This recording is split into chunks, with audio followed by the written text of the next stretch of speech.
It's time to get all your Star Wars news in a single file. From Fantatrax TV, this is Good Morning Tatooine! Good morning, Tatooine, indeed. Arise and shine. It's time for some more Star Wars and Lucasfilm news. I'm your host, Brian Cameron. With me, my co-host, is always Mr. Paul Naylor. Hello, Brian. You had a good week? It has been a manic week. I'm trying to get prepared for going to Star Wars Celebration Japan. And yeah, not enough hours in the day, Paul, would be the way to describe it. There never are. There never are. Well, at least you've got that to look forward to. We do, yeah. Tonight, we've got a whole stack of news because the news never stops. Plus, we're going to be reviewing the finale of Andor Season 1 as we gear up for Season 2. So let's have a quick rundown of what's coming up, Paul. Yep. First up, Diego Luna's been talking how you should rewatch Rogue One after Andor Season 2 because it's going to change the experience for you. Excellent. John Boyega has been looking at elements of Star Wars fandom. They're pandering, he says. I wonder what that could mean. Tales of the Underworld had a surprise announcement this week. It's going to be arriving on the 4th of May on Disney Plus, a new animated show. We'll check out the trailer to that. Very good, it looks too. Jonathan Tropper has been looking at his Star Wars project. It's something that he's been dreamed about his whole life. I'm sure it's something we've all dreamed about doing at some point, but lucky Jonathan Tropper gets to do the deed. Yeah. Star Wars Outlaws is coming to Nintendo Switch 2 in those countries without tariffs. We'll talk about that. More on that later. Season of the Force. Luke Skywalker's arrived on Batuu. Or is it? Well, apparently it is, but we'll find out. And some disappointing news for those of us attending Star Wars Celebration Japan that Oscar Isaac is unable to attend. And as well as all that news, we'll also be reviewing episode 12, Rick's Road of Andor Season 1, as we gear up to checking out Season 2 is going to drop very, very soon, Paul, just in a couple of weeks. Yes, while you're away. It is, yeah. Should we get stuck straight into the news tonight then? I'll watch it. Yeah, you watch it and we'll come back and we'll talk about it. That's it. Diego Luna's been on the publicity trail for Andor Season 2. And he's also going to be at Star Wars Celebration Japan. And his advice is, after you've watched the second season, to go back and rewatch Rogue One, as it's going to change the whole experience for you. And he specifically says, check out your DVD or Blu-ray. So he doesn't want you to watch it on Disney Plus, just to make that clear. He won't mind, though, if you do. Evening, Mr. Newbold. He's in the chat. He'll be fact-checking us all evening. Yeah, let us know your thoughts, everybody, as we discuss the news and review Andor episode 12. We'd love to know what you're thinking as well. He's basically discusses how Rogue One's going to feel like a different kind of film, a different experience to watch. So it's interesting how is Andor going to change things up? Yeah. Whether we're going to start feeling sorry for the Empire, I don't know what it could possibly mean, but I think there's certain elements, certainly right at the beginning of Rogue One, that I think will have a different tilt to them, having watched the last few episodes of Season 2. I suspect that we're not really going to get anything close in feel to Rogue One until those last three episodes. I think that's what's going to sort of bridge the gap between Andor and Rogue One. Um, I personally, I don't know what you think, Brian. I don't expect we'll see Krennic until maybe that last set of episodes. And I think that's what's going to give it that Rogue One flavour. Yeah. Rob's here as well. He's sat in a Heathrow hotel bar with Hi, a nice Rob. hot cup of tea. Are you gearing up to head out to Japan, Rob? Yeah, he's just on his way. And Jack Kopsick from Explore the Force is here as well. Good evening to you, Jack. My Hiya, only Jack. thought is the best way to change the Rogue One experience, obviously, is to show the truth in Andor Season 2 that the Empire are the good guys and the rebels are terrible. And so you'll rejoice with every death on Rogue One. I would expect nothing less from you, sir. Nothing less. And that'll change the experience. It won't change the experience for me because I reveled in them all. But yeah, that's how it changed the experience for me. Rob is flying out to Japan tomorrow. That is exciting. Hopefully we'll see you out there, Rob. Wow. I'm looking forward to it. Very excited about it. I fly out in 6 days' time next Saturday. Safe travels, Rob. Absolutely. Yeah, so if you could change how you felt about Rogue One in one way, Paul, Yeah. is there an element that you would like to see Andor tackle that'll change things up for Rogue One for you? It's a difficult one for me because Rogue One, I could interchange as being my favorite Star Wars film with The Empire Strikes Back. It sort of, it's a like a hair's width as to which one of them I prefer. I love Rogue One. It works as a standalone film. It certainly works as a prequel to A New Hope. I think what will change it really, I suspect that the character that Daniel Mays plays, and I always forget it, is it she did it or something like that? Mark will tell us. Yeah. But that that character, I think, will be quite prominent, I hope, in Andor season 2. And the relationship between him and Andor will be a real strong one. And that when we see Andor just suddenly blast him away right at the start of Rogue One, that will, thank you, Tivik, that will have more resonance than at the moment it has. At the moment, it's just a sort of like, oh, Andor can be pretty sort of decisive when he wants to be. But if they've got a real strong relationship, that will certainly make that a more emotional moment. I would like Mads Mikkelsen to appear in Andor Season 2. Yes, so would I. Yeah. And not necessarily current timeline, but even in a flashback would suffice for me. Yeah. Because I want to delve a little bit more into his relationship with Krennic. Yes. Yeah. Yeah, that's good. That would be interesting. But yeah, Yeah. I think the whole dynamic of why the rebellion's doing what they're doing and to what lengths they're prepared to go. Yeah. I have a feeling that Andor Season 2 is going to get quite dark and really test people's opinions and loyalties as to whether the rebellion really is the good guys. Yeah. And that changes the experience of watching Rogue One. Well, not only that, it changes the experience of everything, really, doesn't Yeah, it? yeah. Yeah. So that to me is interesting, and I think a lot of that could centre around the Mon Mothma Luthen Rail dynamic, Yeah. rather than Yeah. necessarily Andor himself. Yeah. Yeah. Yeah. I think it's the season itself rather than the character of Andor. Yeah, that he's hinting at there. But yeah, I mean, not long to wait. 22nd. Yeah, it's going to be here before we know it. 2 weeks on Tuesday, I think. Is that right?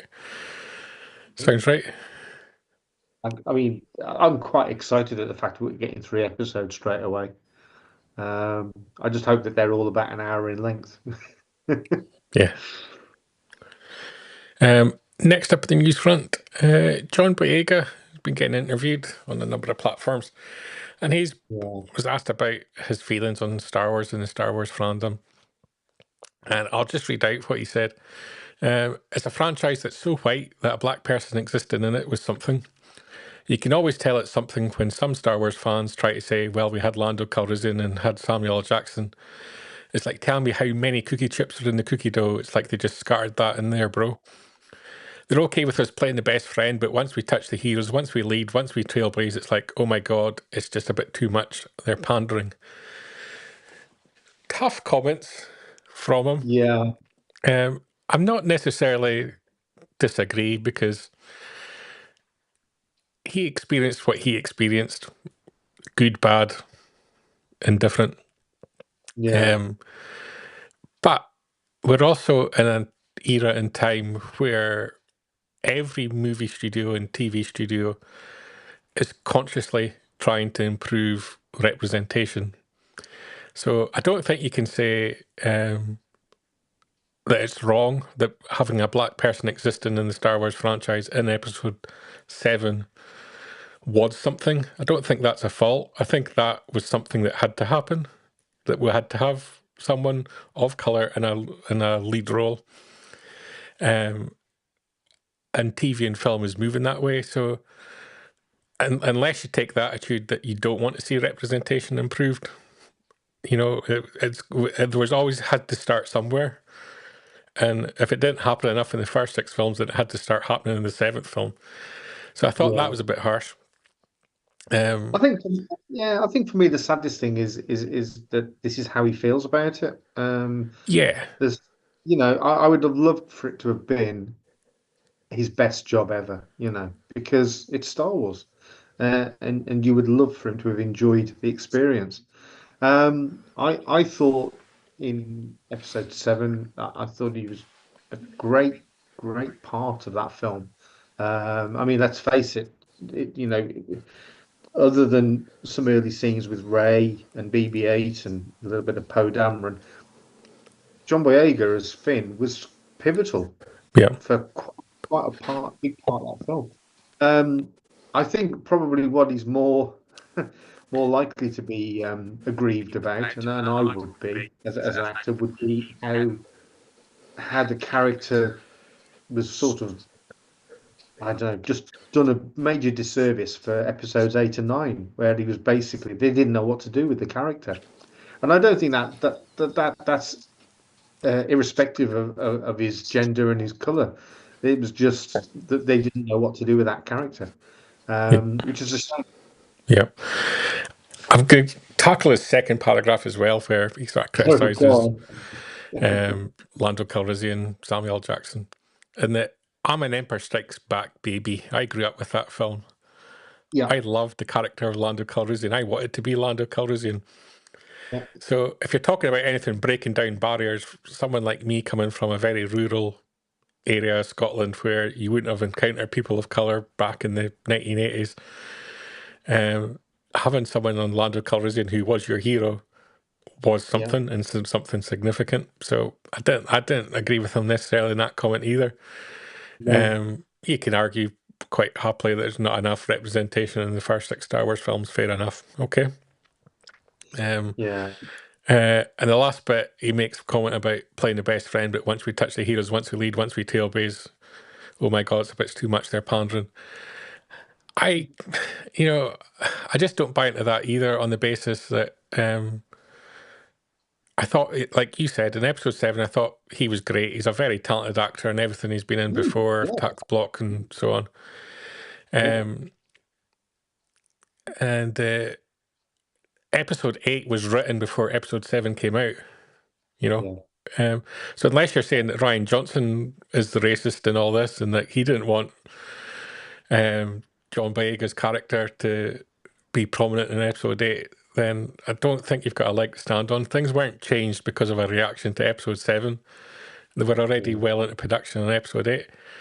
So it was just a case of the guy that came in after J.J. Abrams didn't want to do anything with that character and he went in a different direction and really focused in on Rey and Kylo.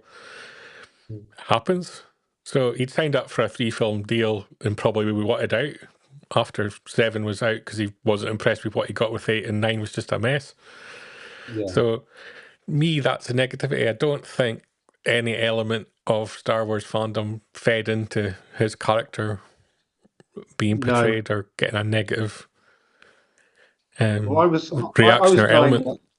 Yeah, I was 9 when Empire Strikes Back came out, and I don't ever remember thinking, "Oh, a black man." It wasn't a big deal. The character was a great character, and like Jack says there, Mace Windu, Yeah, fantastic. Samuel Jackson and his conversations with George about getting the purple lightsaber are hilarious. You never get any of this from Sam. You know, he would gladly play Mace Windu again in a heartbeat. yeah, Um, I think you know I double down on what I said before. I think most of this is John disliking and what you said as well, Bri, disliking the way that 8 and 9 went. yeah, But that was nothing against him as an actor or as a character. It's just the way the storyline went. yeah, I mean, we could all agree that the storyline wasn't great for 8 and 9, but you know, the focus really was on Rey's journey, the relationship with Luke. So the rest of the cast were never going to get massive amounts of screen time. The whole Canto Bite thing was just just a an mess. absolute Yeah, cluster. Yeah. Yeah. So yeah, I really don't but yeah, think. I kind of share with your emotions that it's sad that he feels this way. And there's Yeah. obviously there's elements within the Star Wars fandom who would have been, I imagine, completely disgusting, and I'm sure he's encountered many disgusting comments and opinions and so on. And so, rooted in his opinion, there is elements of truth, but I don't think it's widespread in the way that his comments kind of make it appear as Yeah. if it is. But interestingly, a lot of us white Europeans, white Americans are going to be going to Japan very shortly, and we're probably, for a lot of them, going to experience racism for the very first time directed at us, because Yeah. very much in that culture they do not like, or certain parts of Japan, certain people in Japan don't like foreigners. So we'll be walking in similar shoes, not to the same Yeah. level, but certainly Yeah. experiencing it. So it's sad he I feels think this way. But yeah, I don't buy into the extent that the comments get applied to Star Wars fandom as a whole. yeah, I think the greatest shame of it, right, is that but by coming out with these sort of comments, and he's done this before as well. This isn't the first time that he's done this. By coming out with these comments, whether he wants to be in future Star Wars stuff, he's almost writing his character out of it by Yes. being the way he is, or asking for that character to be recast, Yeah. which is a shame. I think we've got a case of an incredibly talented actor who didn't get a good enough role. Yeah, That sits badly with him, I think, because it could have really catapulted his career. And not being harsh, but since the sequel trilogy, his career hasn't been stellar. all he should have said was, "Yeah, I really enjoyed my playing the character in Star Wars. The last two films, they probably weren't as good for me as I'd have liked them to have been. But hey, I've been into Star Wars, and laugh about it, enjoy the moment, and then look to the future. As it is, people are going to start thinking, well, do we really want to work with this guy? He just seems to complain about everything. Yeah, yeah, and I think you're Yeah, right. It's a case of um, he can't invalidate his thoughts on it, yeah, and his experiences on it. But yeah, there's a way of going about communicating that, I think, and definitely.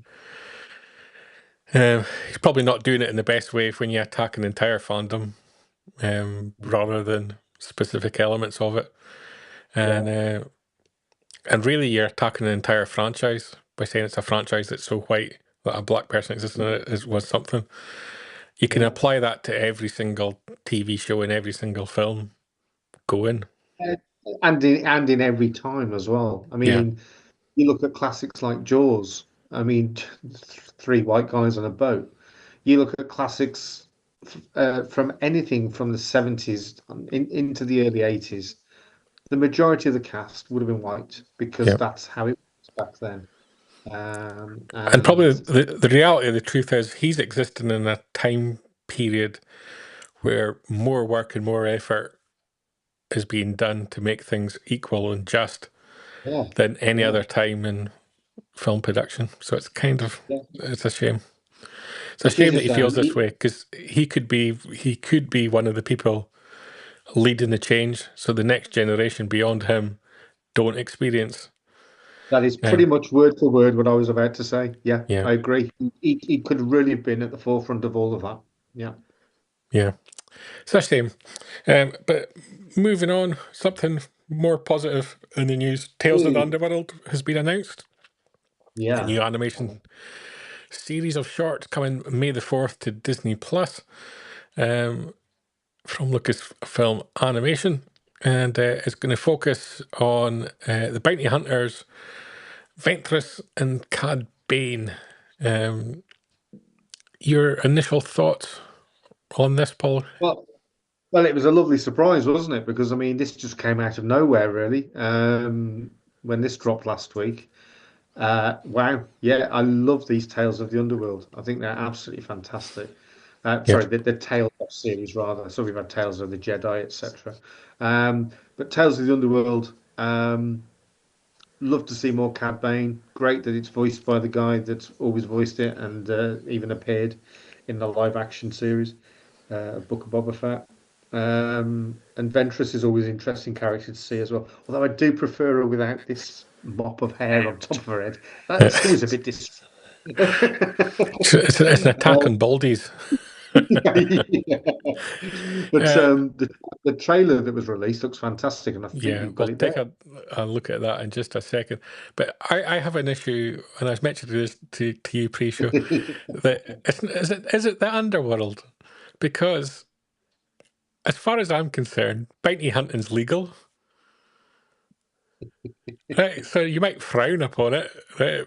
But it's a legal venture in the Star Wars galaxy. They're quite open about it, are they not? Like the government hired a bounty hunters, and I'm hoping we have some bounty pucks and things like that, just to sort of like make it that sort of like proper profession. you had Ryan, the Dark Lord of the Sith, the Elon Musk to Emperor Palpatine.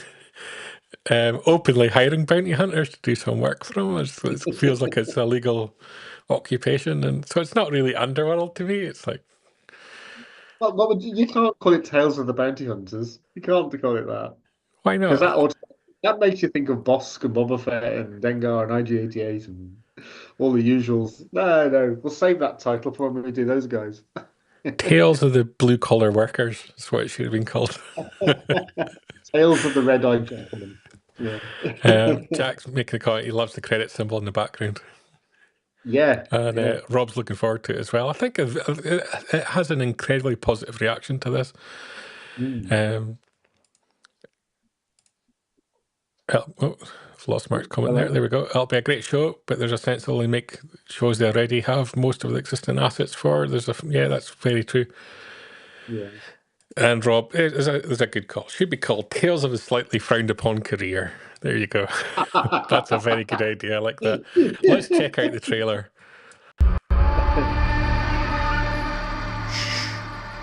Just do as I say. Never can be too cautious with strangers out here. Then again, you're no stranger, Lady Ventress. We got a problem here. Just saw him right in.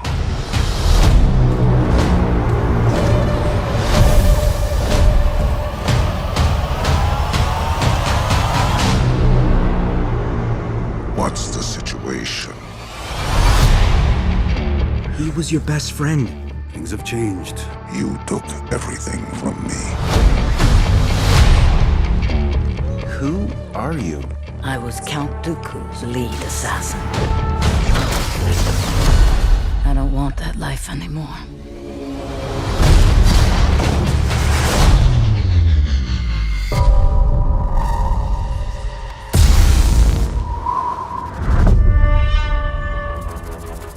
pain? No one needs to die.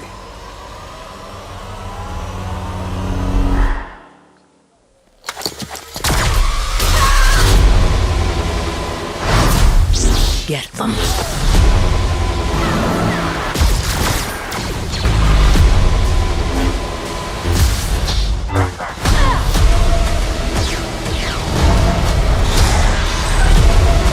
You're gonna pay for what you did.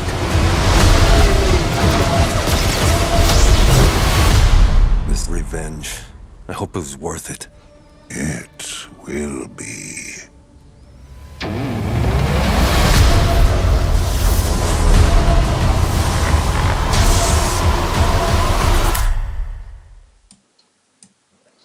Very interesting. Do we know who the lightsaber carrying opponent to Ventress is? The guy with the red saber? Yeah. No, I don't. Whether he's appeared in Are we thinking novels. it's like the 112th sister? Or... He's got kind of quite a cute face, really, for a baddie. Yeah. I don't know. I'll maybe somebody else admit, did. for animation, it looks interesting. And so it'll be interesting to see what direction they go. And obviously, two very well established characters in the leads that people very much have a lot of time for. Well, whilst these are only shorts, it would be great if it got such great feedback that they decided to make a series out of it. That would be really cool. So you never know. One of these times, one of these runs of short animations may get picked up and made into something even more intense. Yeah, I'm kind of hoping we get that at Celebration via the Visions, and that perhaps some of the shorts from Visions are going to turn out to be developed into long form series. Yeah, I hope so. Next up on the news front, wrong keyboard. Jonathan Tropper, who's the writer on the Sean Levy Star Wars project that's rumoured to star Ken from Barbie, Ryan Gosling, he's been interviewed on an entirely different topic, but he was asked about Star Wars.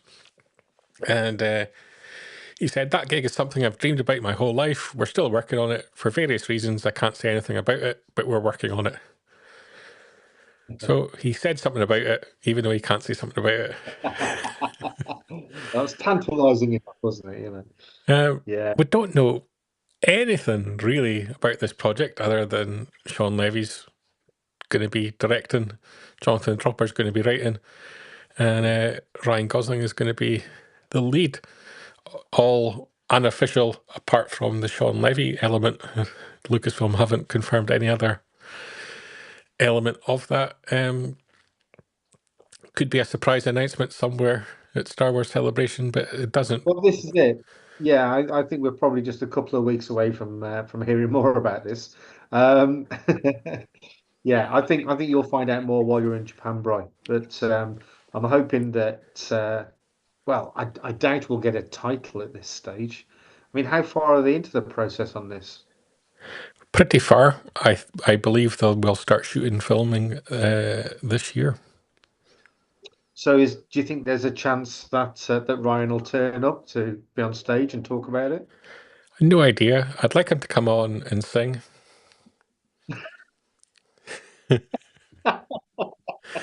But, you know, the chances of that are probably slim. I don't know where it would appear in the news, what panel they would announce it. I'm not sure. I kind of get the feeling that Lucasfilm's at the juncture, and it's probably the right juncture to be at, that let's not announce anything until it's actually definitely 100% happening. Yeah. The fact he says he's still working on it, even though I believe that they're already quite far into pre-production, doesn't fill me with great confidence that something will be announced on the basis of, okay, let's not announce something until we're really, really sure. Unless by saying he's still working on it, he's on draft number 3 and they're liking drafts 1 and 2, but they're just tweaking it. I don't know. Possibly. I mean, I've seen rumors that Ryan's going to be some sort of a Jedi, but yeah. we'll see. Mark saying he's hoping there's some solid confirmation that they've been working on it a good while. And then Mark also follows it up with hope Gosling comes to replace Oscar Isaac because he's That's kind what I of. thought. Yeah, that's what I thought. I thought that They won't that is a replace Oscar Isaac. I think official picks have already said that. Ben Stevens at official picks said that they've got no plans to bring any other guests in. right, but that might hint that he's already going to be there. Yeah, I think so. Yeah. Anything Yeah. less when he'd be a 10, is that how it goes? I don't know. I've not seen the Barbie film. You're not. Oh, No. hey, you're missing out. Yeah. It's not like what you think it would be. It's not the kind of if I'm looking for women made of plastic, it's not the kind of content I go for. Moving on. Moving on swiftly. Star Wars Outlaws has been announced it's coming to Nintendo Switch 2 this year. Nintendo Switch 2 was just announced by Nintendo, and Outlaws is going to be one of the flagship games coming to it. Obviously, it's already out on Xbox, PS5, Amazon Luna, and PC. And now it's going to be coming to Nintendo Switch 2. Then a few days later, President Donald J. Trump announced some tariffs on various countries around the world, including where the Nintendo Switch 2 is going to be manufactured, and pre-orders were due to start this coming week. And I believe the pre-orders are going to continue in every other country apart from the United States of America, because I believe the tariff was north of 30%. And so Nintendo are like, yeah, we don't know if what we're going to do. It'll still come to America. We don't know what the price point's going to be. We're going to have to see how this plays out. There's going to be a lot of political jostling over the next few weeks and months, I believe. And so Star Wars Outlaws is definitely coming to Nintendo Switch 2. Nintendo Switch 2 is probably not coming to America anytime soon. Paul, your thoughts on Star Wars Outlaws? I suppose, or your thoughts on trade tariffs? We're living in interesting times. Yeah. Yeah. I mean, the fact that it's coming out on a handheld, this could push me into buying a Nintendo Switch 2 when we eventually get it here.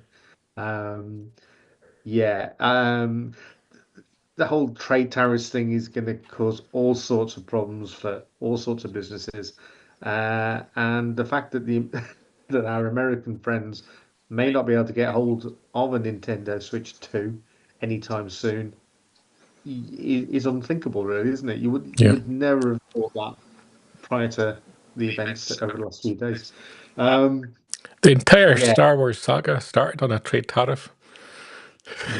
Exactly, yeah. The Trade Federation and the it wasn't long after that the Democratic elected leader declared unlimited power.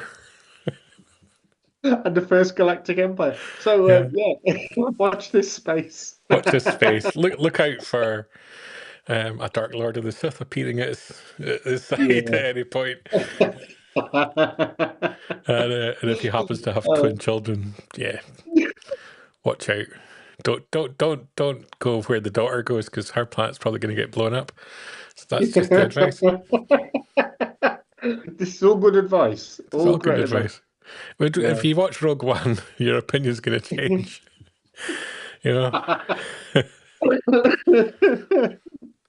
Oh dear, every twist and turn. Isn't it weird how much life mimics art? It is. It's clearly someone that's been watching too much Star Wars. It's just like, I want my own Darth Vader.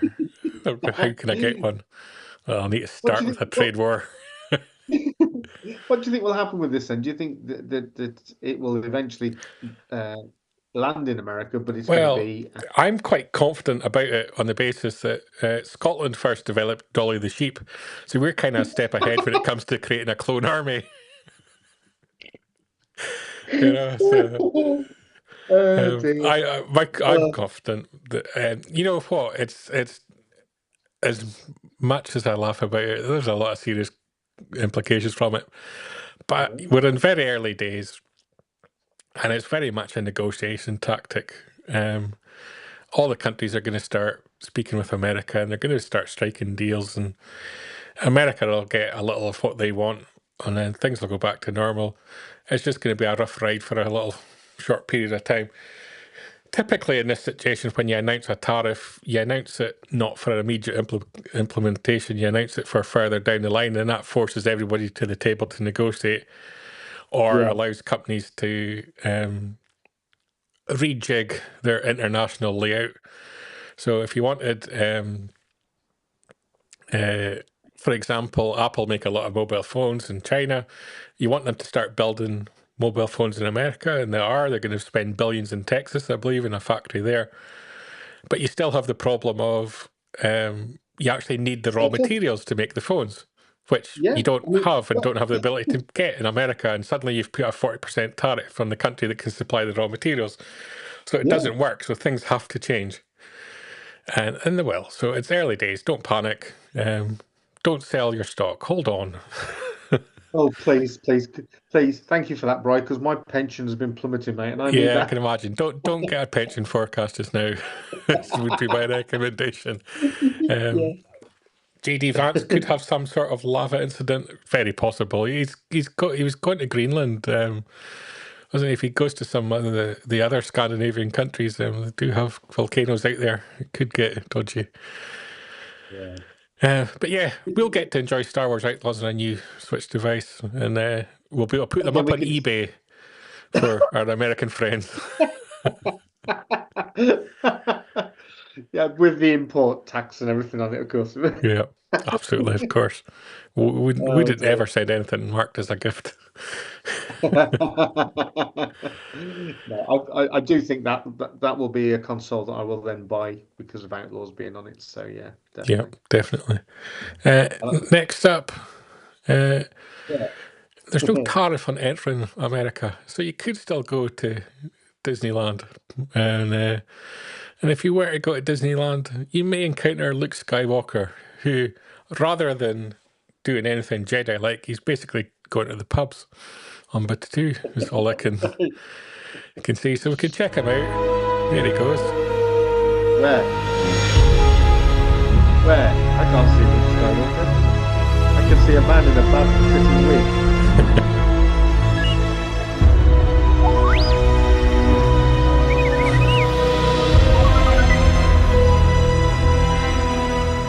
Yeah, it's not great, is it? Who was that? Is that the young man that's going to go and find Luke Skywalker? Partly. So apparently he's already debuted. I believe there's some videos up there, and he's going to be there all through May 11th, and as part of Season of the Force. So they've pretty much just abandoned the whole timeline thing to do with the Black Spire Outpost and Planet Batuu, because they just have anybody turn up now. So your thoughts? Does it make any difference to you? Well, I've always thought that the easiest thing that they can do is just have the radar dish on the Millennium Falcon be interchangeable between the rectangular version and the circular, and then they could hold different weekends throughout the year based on different time zones. I would always have made it OT, because the people that are paying for the tickets to go to Galaxy's Edge are the grown-ups that have grown up with Star Wars. Yeah, I just think they've been missing a trick for a long time here. You've got so many great costumed and masked characters across all the timelines of Star Wars. Yeah. It seems a shame not to use them. The thing that I don't like is when you have somebody whose face that you see prominently throughout the saga, and you say, "Oh, hey, here's Luke Skywalker." Nah, that ain't Luke Skywalker. And they don't even really get away with it with Rey. In my eyes, I think it should only ever be costumed characters, masks, because your mind will tell you that is the character. I think they need to pivot to it just being a Star Wars land, and any character from any timeline can appear. And if they want Yeah, to be clever about it, have this week's original trilogy week, next week's sequel trilogy week, the week after that's yeah, prequel trilogy week. So you don't have Luke Skywalker hanging out with Mando. Well, no, Mando. he could. Yeah. But yeah, so you don't have a mixed up kind of connection, if that's the way you want to go. But it's just Star Wars land, isn't it? It's just, Yeah. I don't think anyone particularly cares about the timeline of it all anymore. No, I think another thing that they could have done, and maybe even could do in the future, I would have done a Star Wars land where you got more than just Batuu. Batuu doesn't mean a lot to to every fan, shall we say. There are people that were growing up on Star Wars be thinking, Batuu, why didn't they make it Tatooine? Why didn't they make it Bespin? You know, I just think that again they missed a trick with that because they would have probably had more people coming through the gates to see that than to see Batuu. Yeah. I might be. My opinion is don't waste your time going to see Luke Skywalker at Galaxy's Edge. Go to Universal's Epic Universe. Looks really exciting. There you go. On brand. Star Wars Celebration on the horizon, 2 weeks' time. And Oscar Isaac is now unable to attend. Due to changes in his production schedule, Oscar Isaac is no longer able to attend Star Wars Celebration Japan. Leap Ticketing will email all customers who have purchased an autograph or photo op for Oscar with options for you to exchange and refund your purchase. My big takeaway from that is it says he's got a change in his production schedule. It doesn't say he's actually working. Maybe he got 2 weeks off holiday and he's away to Cabo on holiday. That's what I think. He's off to Benidorm. I've told you this. He's going having a in holiday. all the bars that have Because opened. I'm not sitting signing autographs. I'm going to go and enjoy the nice sunny weather, he said. And going to go to Whitley Bay. Enjoy He'll the be at sun. Sherry's Bar before you know it, and then he'll Yep. be down the Great Western. He'll be having a fantastic time. No, it is a shame this. The only other cancellation for Celebration Japan that hurt me more was my own. But I can tell you I'm more disappointed about one than the other. thank you. He didn't say which. I'm holding that information back. But no, it is a shame. We talked about this prior to the show, and as you quite rightly pointed out, Brian, the tickets were pretty much sold out before he was announced that he was going to be there. But there will be a lot of people that have since paid for autographs or photo ops that these will now be cancelled. And I believe as well that the cancellation of these, the refunding of them, isn't going to be until beyond the show. Yeah, that's the bit that really sucks. Cheers, Rob. That's Cheers, the bit Rob. that really sucks. You can exchange for another photograph or autograph opportunity, even though the options are now limited because most of them are sold out. But if you swap your Oscar Isaac for a Mads Mikkelsen, you don't get the price difference back. Really? So that Really? sucks. So your only option is to ask for a refund because you're actually better off buying the new autograph and requesting the refund. Was he significantly more expensive than a lot of... Yeah, he was quite a good bit more expensive than everybody. So yeah, it's a shame. Very rare that you get a cancellation to an event the size of Star Wars Celebration. So yeah, and especially this late in the game. Yeah. My only thought is it must be for another Disney project because I would have thought the Disney contracts for these kind of events would be quite watertight and secure. And so I'm assuming it's for a Disney-made project that he's now going to be working on. We'll assume he's working. It doesn't say he's working, but we'll give him the benefit of the doubt. And, what was that god awful character he had a series? Knight something, wasn't it? Moon Knight. Moon Knight, yeah. Maybe Moon Knight's going to appear in one of these Marvel films that's coming up. And of course, Doomsday, I believe, is going to be filming. I don't think he had did he have a chair in the big chair reveal? I can't remember. Well, Rob said Doomsday. He must have had a chair. I'm sure he did. He must have had a chair. Yeah, it's got to be Doomsday. Yeah. Big Kev, he's one of the unhappy people that he's not going to be there. Someone spent a lot of money on an Oscar Isaac figure to get it signed. Yeah. No, but I do feel sorry for Kevin, people like that who would have been sort of like all over that. Yeah, it just I'm seems hitting the button here. Everyone with an X-Men connection will be in Doomsday, so likely that or Moon Knight. You've narrowed it down there, Mark, brilliantly. Yes. Anyway, someone that is going to be at Star Wars Celebration, Kiriana Kratter, she's going to be joining us on the Hollywood News stage Sunday the 20th at 9:30 AM for Good Morning Tatooine meets Making Tracks. She obviously played KB in Skeleton Crew, so we're delighted to have her on the panel with us on the HoloNet stage, so be sure to come along and enjoy that. Now, I will be appearing there in video in some form or other. My challenge to you, Brian, is I want Kiriana to say, hello, Paul, and wave at me. That's all I want. That's all you want. We'll see if that can happen. She's not signing, she's not doing photographs. The only place you can get an autograph or photograph with her is at the Not So Virtual Cantina, which happens the evening before Celebration, run by the crew at Virtual Cantina. Tickets are sold out, but they are offering hyperspace tickets, so it's, if someone leaves, you can pay to get in. And so check out the address, check out the times, it's all up on the screen. You don't get food or swag if you come in on a hyperspace ticket. That's so, downside. And so you'll get her there, exclusive. That's Star Wars Celebration. Kevin mentioned it's like we spoke about. They should have refunded the full amount at the moment he cancelled. They're holding the money until the 22nd of April. I think that sucks. It really does. Yeah. Because that money is money that you'd want to be using to spend at the event. So that's crazy. Yeah, and there's no reason not to refund at this point in time, really. There's no justification for it in my eyes. So, poor show. Rob, can you get the whole room to wave and say hi, Paul? Even better. Yes, please. That feels a little bit like Debbie McGee type.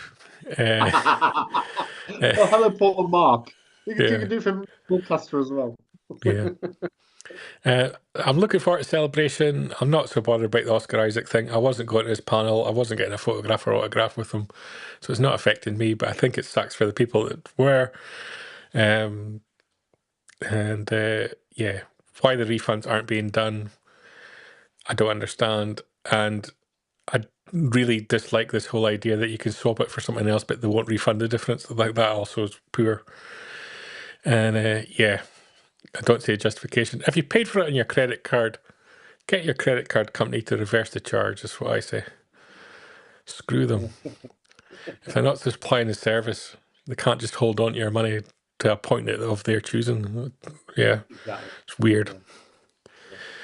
But there you go.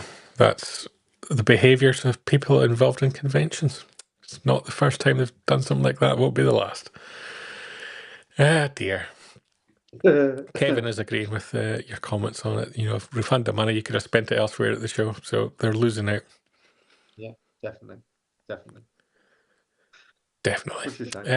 Star Wars on TV, Disney Plus, Andor season 1, season 2 is fast approaching.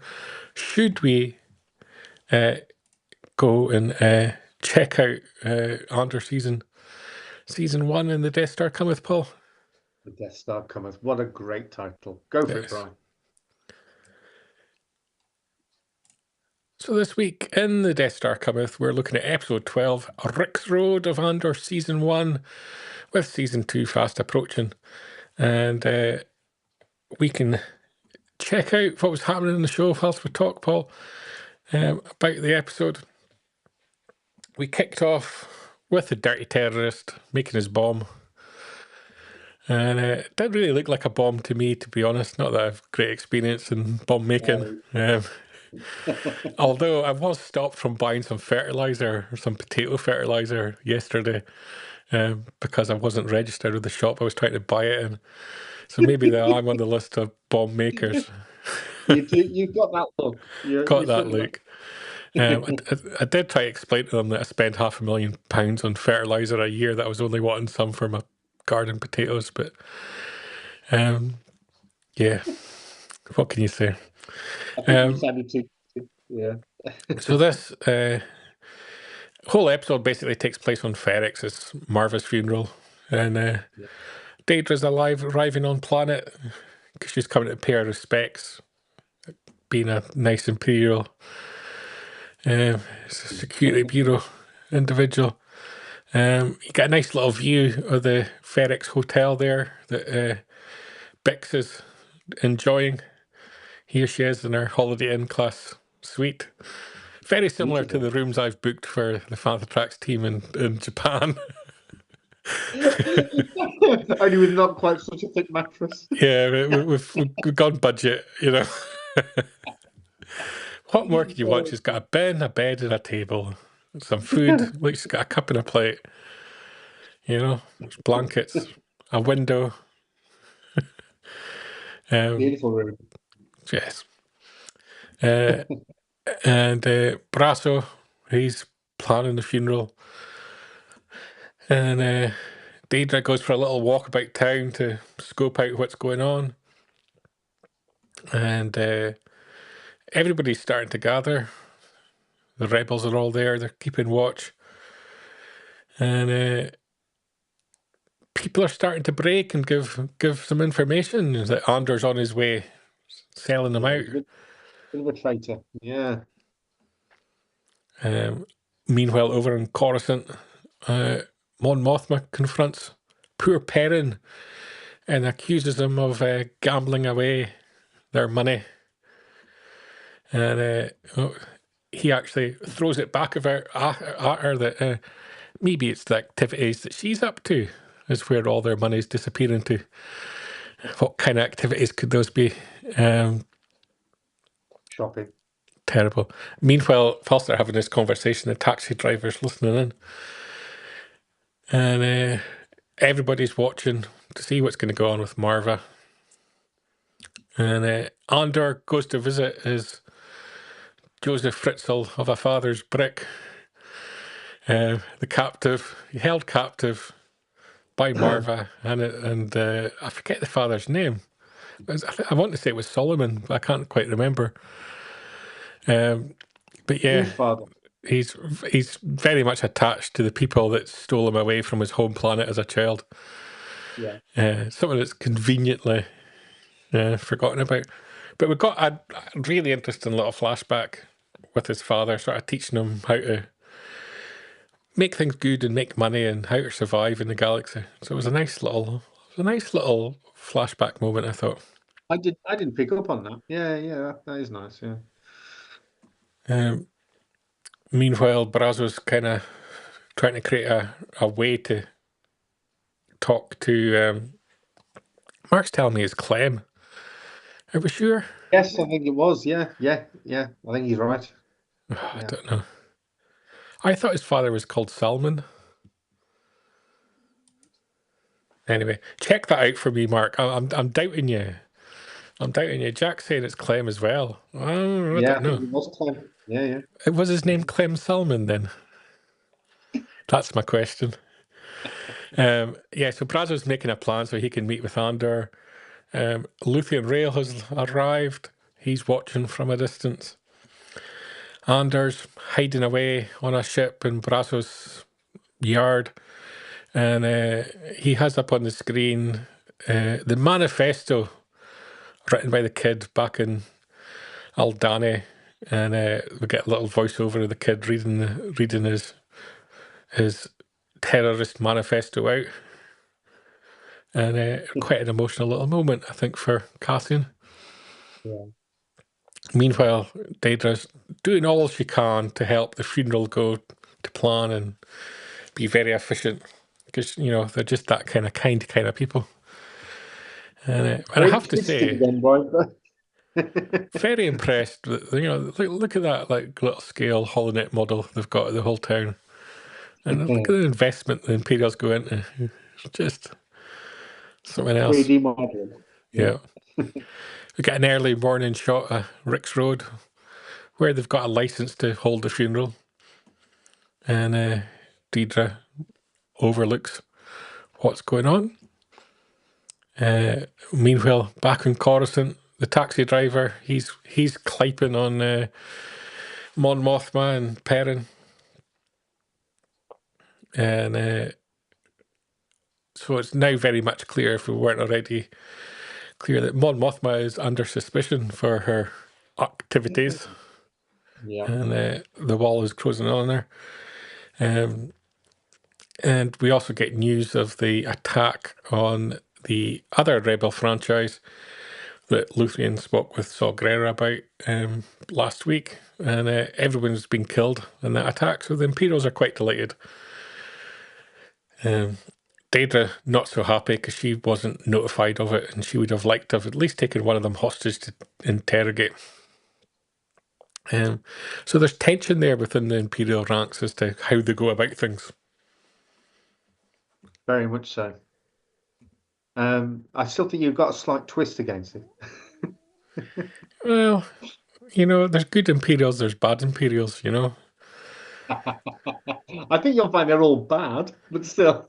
No, that's a terrible, terrible thing to say. A slur. A slur upon the good Imperial name. You very rarely find anyone speak out against them. This is true. It's very much like if you visit North Korea, that everyone's just got nice things to say about the leader, and the rest of the world criticises them. It's just, you won't find a single local say a bad word.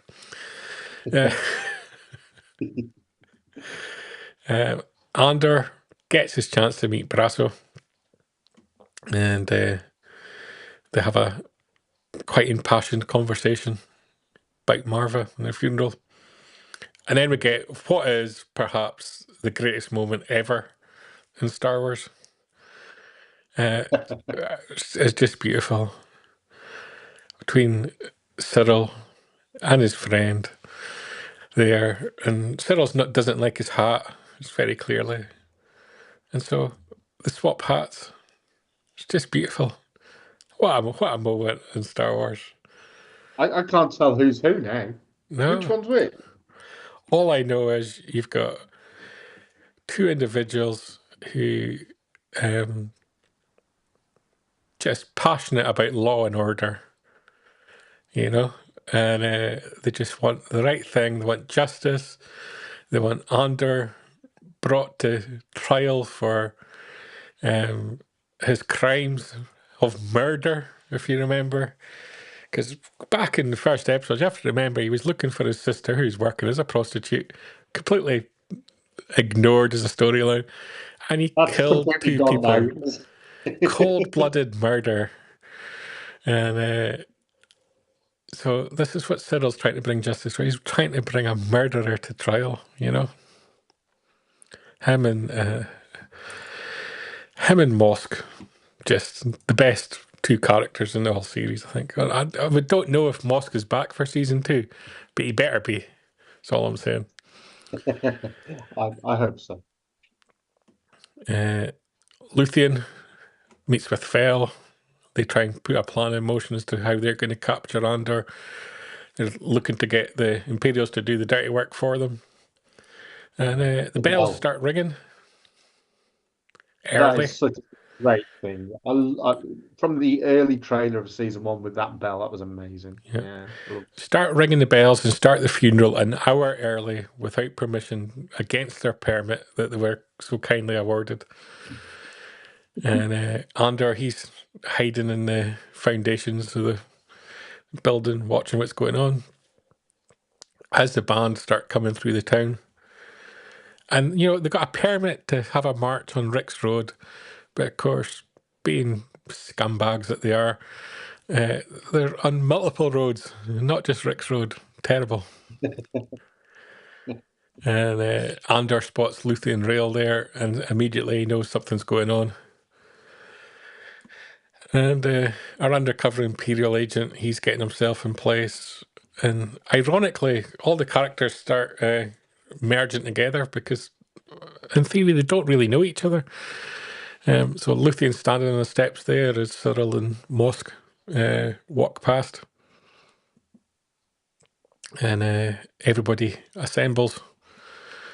And of course, Martha's already been made into a brick. I love my brick. Yeah, we love our brick.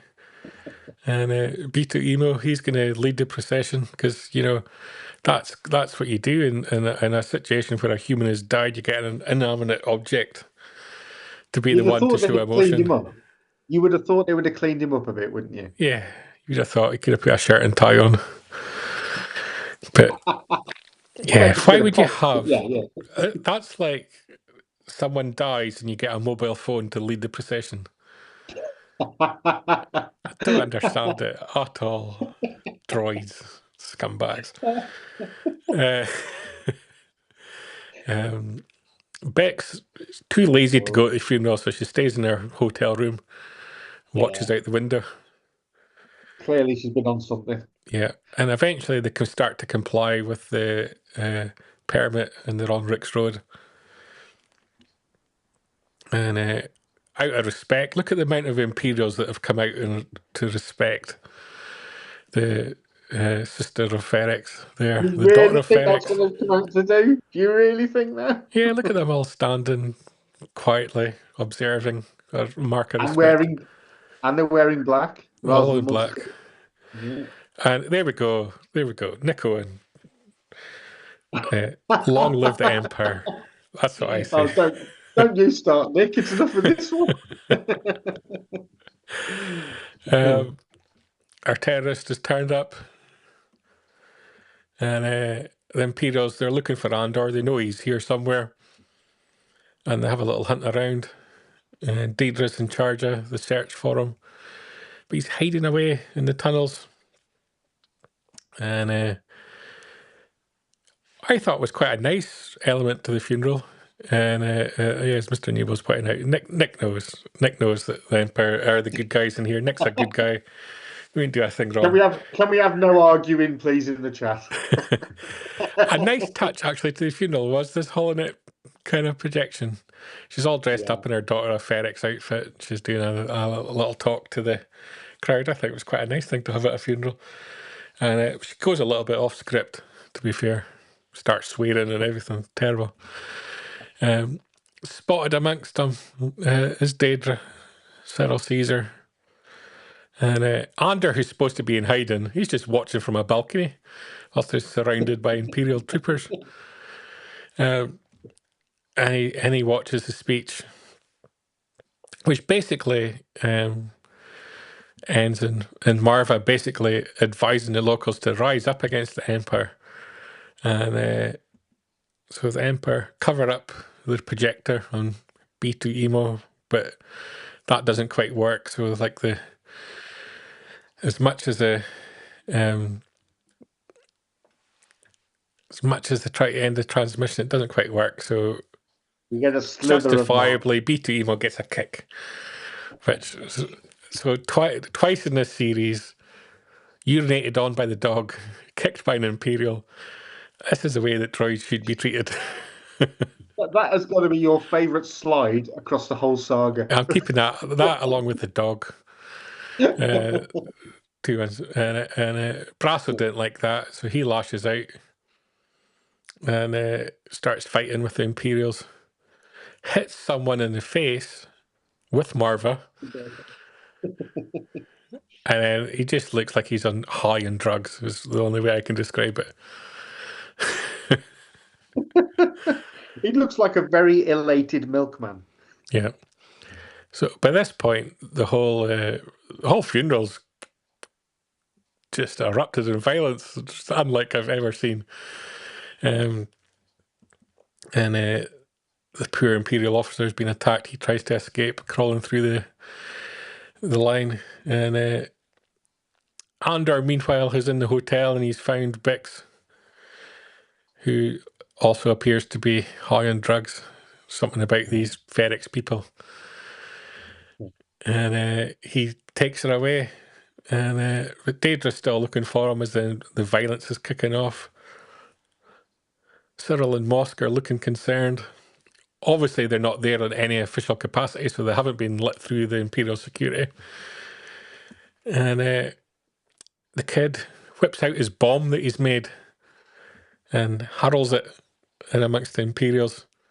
Cyril sees what's going on, tries to go and save Daedra, gets caught up in the explosion himself. Luthien's caught up in the explosion, and his instant reaction is to turn and flee. Mosk, he's caught up in it, he survives. Vel, she's caught up in it, she runs away as well. So all these rebels, Paul, are running away. Aye. As soon as the violence starts, they instigate it all and then they run away. They've got to go. They've got to go. Look, I mean, look, you know, that they'll come back together and fight the Empire, the evil, nasty Empire. Of course they will. Oh, terrible. Anyway, the Empire, they're trying to restore justice. There we go. I don't think we've ever seen a stormtrooper throw a punch before. But he got a left hook in on the young kid. Regrettably, accidentally, of course. Some people don't survive the calming measures to the violence imposed by the Imperials.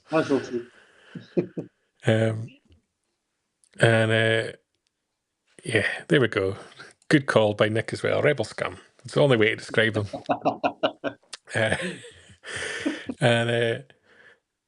Kaz and their undercover Imperial, they finally confront each other. I think they've both kind of known who each other has been. Yeah. And she pulls a knife on him. She'll probably do that to Doctor Who as well. And fingers crossed. The next series also does it start this month? I believe it starts. Next weekend. Yeah, there we go. So will she pull a knife on Doctor Who? Who knows? We'll find out. B2 Emo gets chained up and dragged away. he's had a rough week because B2 Emo, right? It's not going well for him. Cassian and Bix are also fleeing. Poor Daedra's attacked by the mob. But she's rescued by one person who drags her. And he drags her into a side shop, I think it was. And we're met with perhaps the most sexual tension ever experienced in a Star Wars live action moment, where she says, I think I should maybe say thank you.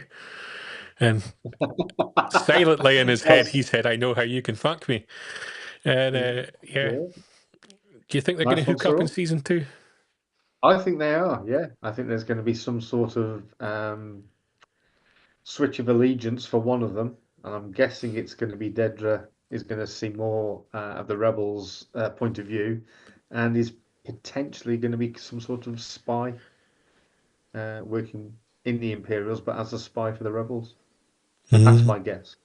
It's a good shout. It's a good shout. Luthien is now away from all the action, just watching it from afar. This is going to kind of foreshadow his behaviour in season 2, I think. I think he's going to be the instigator of the Gorman massacre. And then as soon as he causes it to erupt, he's going to walk away. Yeah, possibly. He was brilliant, though, in season 1. So yeah. I hoped. Vel and Kaz, they plan their getaway as well. Brasso and all the terrorist scum, they've all gathered on his ship. They're going to escape the planet. Yeah. But Andor's not going with them.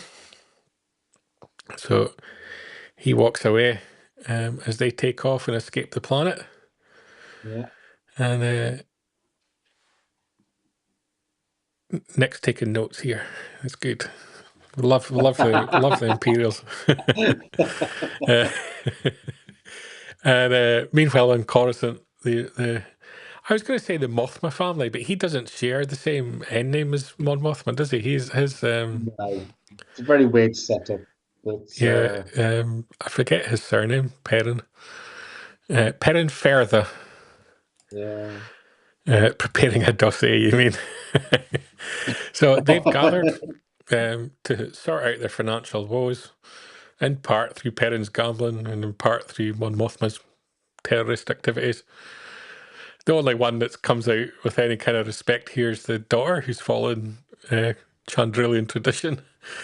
And they meet the slightly dodgy mafia boss and his family, which my initial thought was, the son's a little young. Doesn't look the same age as Mon Mothma's daughter. But they go at different rates. Yeah. Feels like they're going to be a grand wedding in season 2. I think we've got that to look forward to. Yeah, I think in the trailer we've probably seen the wedding reception, haven't we, with Mon Mothma dancing? Yes. Thinking that's probably the reception after. Yeah. On Ferrex, Mosk having a drink. It's been an emotional day for him, and he doesn't know where his mate is either. So hopefully they meet up again in season 2. I'd be gutted if he's not in season 2. I really will, because it's been the best duo ever in Star Wars. I think that just every scene is together. They're so funny. Did it remind you a bit of Laurel and Hardy? It does. It does. It does. It's brilliant in such a brilliant way. Luthien, he's away. He's gone. He's gone back to his ship, and he thinks he's alone. But he meets there Cassian Andor, who kind of confronts him, and they have a little chat, quite a tense little chat. But it kind of basically ends up with Cassian's ready to join the rebellion. Ta-da! End of season 1. Yeah. Yeah. So it was a great season. It was a great season. There's so much great moments to it, and there's so much that, having done this recap series, that I now remember that I didn't remember at the time. Yeah. And primarily in the last episode, the whole Brasso and crew coming together on that ship, I completely forgot all about that. And that's obviously why they're all together on that alien planet we see in the trailer. Yeah. And Brasso is probably one of my favourite characters as well, so I'm glad to see. Yeah, and he only really came to life in the last few episodes, really, to be honest. Yeah. He had some nice exchanges with Andor early on, but then he brought him back really when the Daughters of Ferrex storyline emerged. But he's a great actor. And I can look forward to Bix and Brasso getting killed. Because they're all going to. It's got to be a Rogue One. All these people have to be killed off. We're going to have to kill Luthien. We're going to have to kill Perrin. We're going to have to kill Brasso and Bix. And see, I don't. Yeah, I mean, you're right. That's the mentality that these writers have. Oh well, because they didn't appear in Rogue One, they must be dead. That's not necessarily the case, is it? I mean, well, when you hang about with Cassian Andor, he's pretty much going to kill you. Yeah, he's got previous, or rather beyond. But he's a bona fide murderer, multiple times over. He's just not a people person. He's not. Yeah. I'm not much a people person. I haven't yet killed someone. I'll say yet. And another good reason for me not to go to Japan.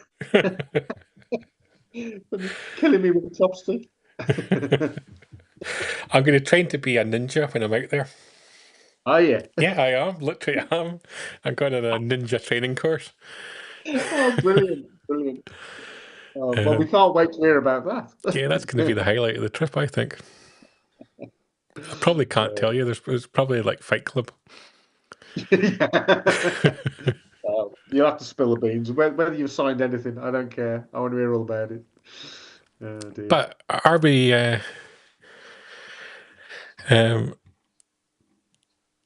there we go. Nick's making a comment as well. Yeah, everyone's going to die. And is Nick's character going to die as well?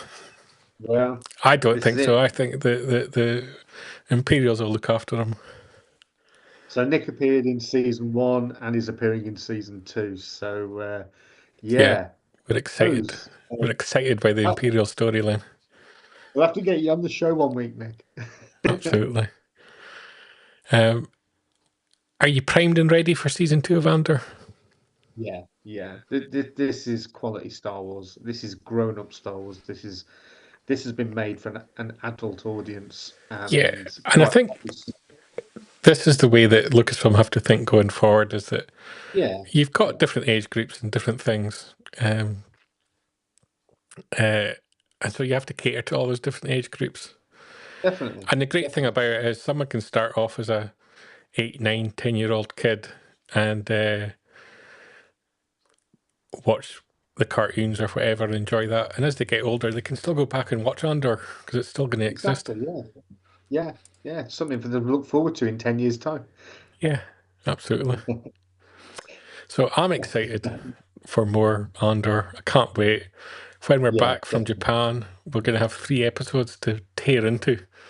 We and are. 3 episodes every week. So we're going to be very much Andor focused when we come back from Celebration.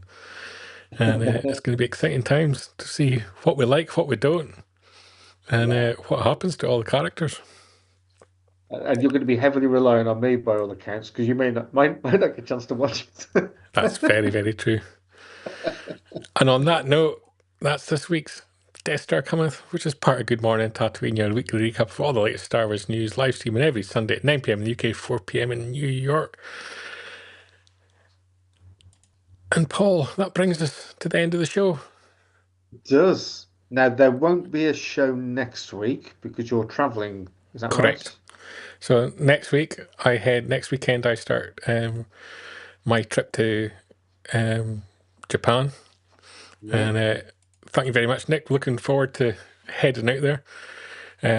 Wish you were joining us, but we'll see you at some conventions, I'm sure, across the summer in the UK.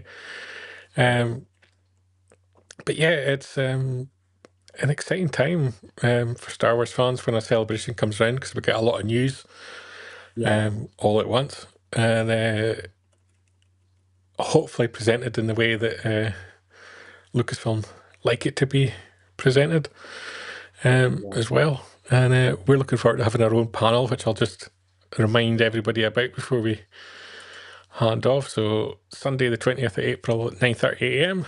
Special guest Kiriana Krar from Skeleton Crew. We're looking forward to having you there. That's 9:30 a.m. Japanese time. That's correct. And hopefully we'll be able to record that and put that out as a show for the people that aren't able to make it to Japan. Mr.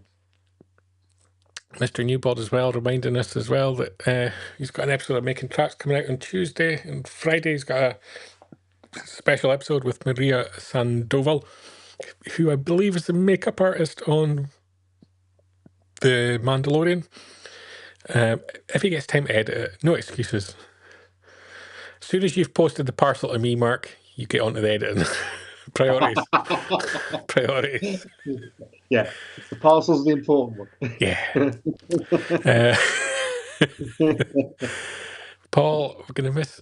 she was the hair artist. There I do. I was close. I was nearly there. Yeah, you were close. Going to miss not being having an episode next week. Yeah. Miss even more not you joining us in Japan and having the panel out there, but you will be making an appearance at the panel one way or the other. Mr. Newbill's going to the post office tomorrow. Oh, I'm excited by that. My parcel will be here before I leave. I'll be there like Marva at Celebration. Yeah, so we're going to turn you into a brick. I'll try. I'll try not to swear. That's what you should do. You should take 2 bricks, one for me and one for Mark Mulcaster. Explain that at the airport. I couldn't, because I would end up using it as an act of violence, much like Praso.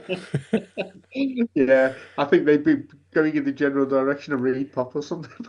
Absolutely. I need to look out my Krennic outfit before I go. Oh, you must have that somewhere still. Yeah. Yeah, that was brilliant. But yeah, that's Good Morning Tatooine for the next couple of weeks, and we're coming back fully recharged for our next episode live. Yeah. Everywhere you can get live video on the 27th, Paul. Yeah, and I will be watching the antics over at Celebration on the YouTube channel. I believe much of it is being broadcast live. So. Yeah, you'll probably end up seeing more than I do, even though I'm out there. Exactly. It's typical with celebrations, because you can't be there everywhere. I'll send you a WhatsApp, let you know what's going on. Yeah, send us a WhatsApp, tell us where to go. Yeah. Because that's the thing, you rarely see what's going on in the live stage at Celebration, and there's always something going on in the live stage. The live stage is good. Yeah. Before we go, remind everybody, check out fantatrax.com every single day for all your Star Wars news. Everything from film, TV, collecting, fashion, gaming, literature, music and art, interviews, event coverage, podcasts and reviews. And don't forget to keep up with us on social media. You can find us on Instagram, X, Facebook, TikTok and Threads. And just enjoy the content. Yeah, lots coming to Fantatrax Radio, as we said. 2 episodes of Making Tracks this coming week, plus a whole archive of content, everything you could possibly want. So check out some of those shows there. Of course, you're currently watching Fantatrax TV, so you can always get content across YouTube, Facebook, Twitch and X. And be sure to join us live every Sunday. Paul, gonna miss you for a couple of weeks, You too, mate. but we'll You be too, back. mate. We will. So We'll be back with a vengeance. Yeah. Have a brilliant time, Bright, and that goes to anybody else that's watching today. Have a fantastic time over in Japan. I suspect that you'll come back with as many memories of Japan itself as Celebration. And I'm rather envious, but yeah, I'll catch up with you at the next Celebration, which I'm sure will be announced at the end of the one in Japan. hopefully, it's become a nice tradition to have one to look forward to. Yeah, and And on that note, it's a good night from me. And it's a very good night from him. Good night. Keep up to date with the latest Star Wars news each and every day on fanthatracks.com. You can also find us on Twitter, Facebook, Instagram, TikTok, Tumblr, and Pinterest at Fanthatracks. And be sure to like, comment, subscribe, and follow Fanthatracks TV to be alerted to new content and to be a part of our live shows.